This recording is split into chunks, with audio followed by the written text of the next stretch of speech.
We go to Edmonton now. TSN 1260 Radio's Dustin Nielson, and also from the CFL on TSN. Same guy, Dustin Nielson, joins us from the City of Champions. How are you, Dusty?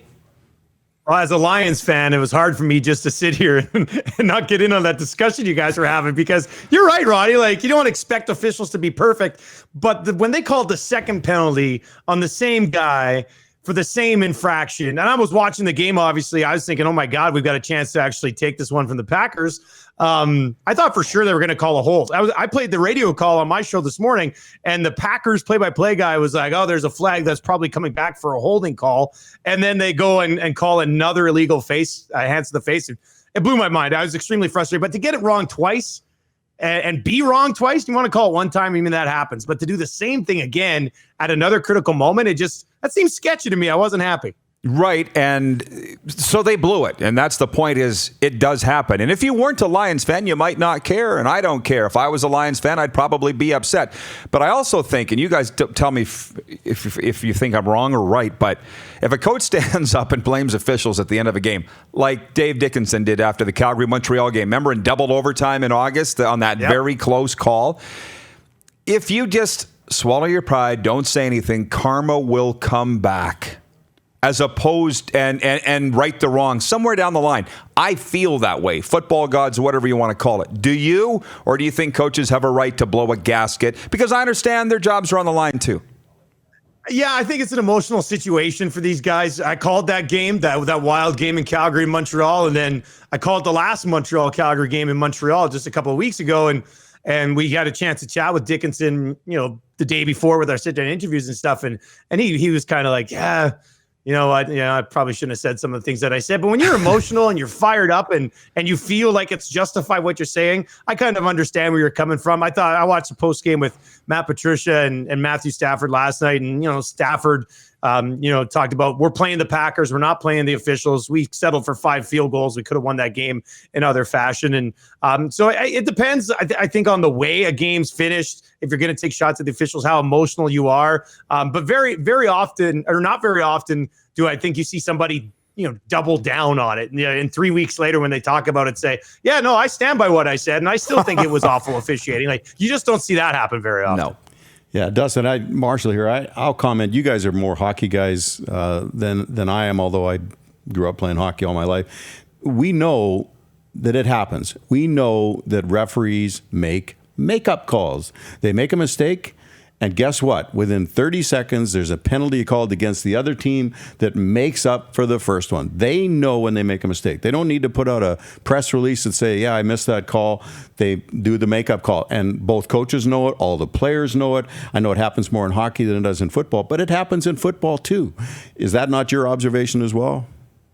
100%. You're right. They do make makeup calls. And I don't know where I come out on makeup calls, to be honest with you. I mean, if I'm linked into the game if I'm tied into the game with one of my teams, then, I guess I'd be happy to see the makeup call get called. But a lot of times when I'm just watching a random, NHL game, and you're right, it happens a ton in hockey, or a National Football League game, it really frustrates me. I mean, just because you were wrong once doesn't mean you should, almost be wrong again to make up a call. To me, you just kind of have to move on and live with your mistake, because like you guys said, I mean, officials aren't perfect. The frustrating part is that now that they put video review in place, and there's still some video review calls that blow my mind that they didn't get overturned, and it happens in all leagues. And I don't understand how you can get a second and third look at this thing and have people in place who are supposed to make those decisions. I mean, that's their job. They're supposed to be the sober second thought, and some of them can't even get it right, and that's extremely frustrating. Like, what's the point of having video review if you're going to review it and the call still seems incorrect to everybody? That doesn't make sense, and that happens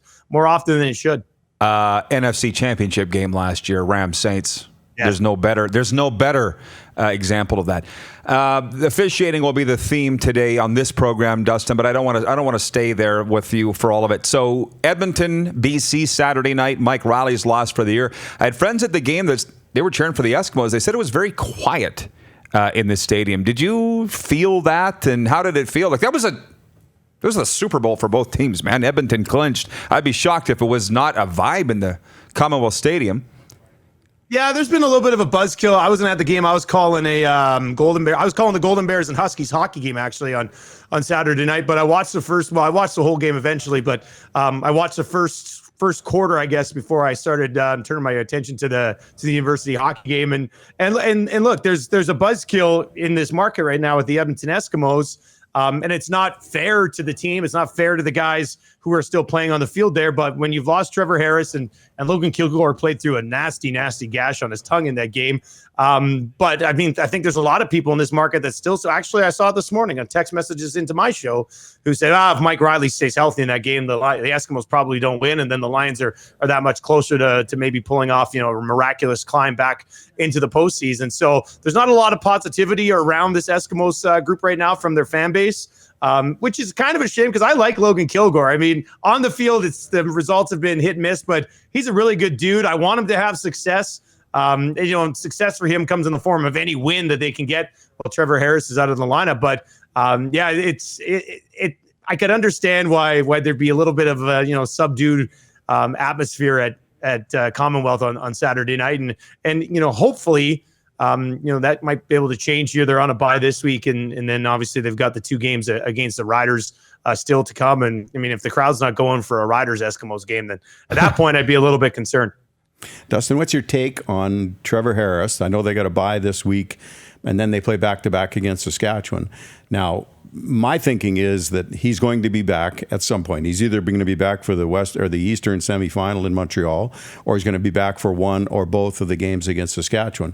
Now, if you want him to play a tune-up game before the playoffs, because these are going to be meaningless games, if you want him to play a tune-up game, do you really want him to play the tune-up game, the second of those 2 games, which is in Saskatchewan, when it's cold, in front of the Rider Nation, or do you want to have him play both of those games or neither of those games? What's your take on that situation? Oh man, I don't know. It was funny because when it looked like he was going to be coming back, I was down at practice that week and I was standing right next to him, and I kind of got the sense that he was really close to returning. That was a few weeks ago now.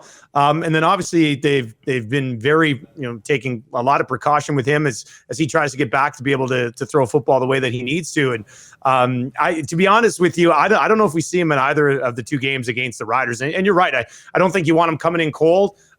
Especially against a Montreal team at home. And like I said, I was out there, and the atmosphere in Montreal right now is through the roof. At least it was for that game against the Stampeders. So I'm assuming for a playoff game against the Eskimos, it definitely will be as well. But from an Eskimos perspective, I mean, nothing's really going to change for them. I mean, they're heading over to Montreal to take on the Montreal Alouettes.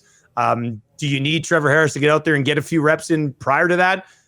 In a perfect world, yes, but I don't know if they're going to be in that situation. So it'll be interesting to see what happens here coming out of this bye week, if that's going to be enough time for him, because look, the Eskimos are not the team that they were to start the season, but they are a much better team when Trevor Harris is at quarterback over Logan Kilgore. So if the Eskimos go out to Montreal without Trevor Harris, I don't like their chances at all to beat the Alouettes. If they go out there with Trevor Harris, I'm not sure I like their chances still to win that game, but I like their chances a lot better to possibly win that game. So I don't know if we're going to see him at all against the Riders.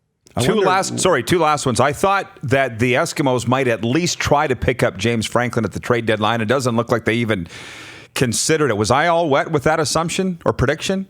Well, we're pretty excited here, Ned. We always liked James Franklin when he was here, and we always thought, Mike Riley's getting up there in age. Maybe James Franklin's the next guy. It could have been something that they could have considered. But does that mean we should lead into the fact that, okay, well, if they didn't go out and bring in anybody to help Logan Kilgore, who wasn't even playing football last year, is Trevor Harris going to be back here at some point for them in the near future? So maybe we can read into that, and maybe that means we do get to see him a little bit against the Riders, because I don't think it would have cost much to pull the trigger on a deal to bring Franklin in for sure. Not at all. They were giving him away, and there were no takers. Yeah. So, and lastly, maybe I read this wrong, just to talk about the banner over your shoulder there. Yeah. Is it true the Oilers until this year have never swept the tri-state area, New Jersey, New York, like they just did? I have a tough time believing that all those great 80s Oilers teams never did that. Is that true? I thought I saw that on Twitter as well. I thought I saw that today that said for the first time, sweep through the 3 New York states. Yeah, I think I saw the exact same thing, which is pretty incredible. With that being said, I mean, they lose one game to Chicago, and the people texting into my show today were like, if they lose their next 7, they're only going to be 5-6-1 or whatever, and they're going to be non-playoff team again. I'm like, calm down, everybody. But at the same time, Roddy, how about this? Somebody started a a Facebook group, like a Facebook meeting on June 20th for a Stanley Cup parade here in Edmonton, and 1,700 people have already said they'll be attending it. Try 1,701. Kind of crazy to me. 1,701. I'm coming. I'm in. I know. I know it's over. It'd be great if it happens, but we're jumping the gun. Very similar to Rider fans and a lot of Leaf fans and all the rest. But Dusty, always fun, my friend. We'll let you do your thing today, and we'll catch up down the road. Very much enjoying following your work. Hey, thanks a lot, Roddy. Thanks for having me, man. You're watching Rod Pedersen On Demand. For more of The Rod Pedersen Show, visit rodpedersen.com or follow Rod Pedersen on social media.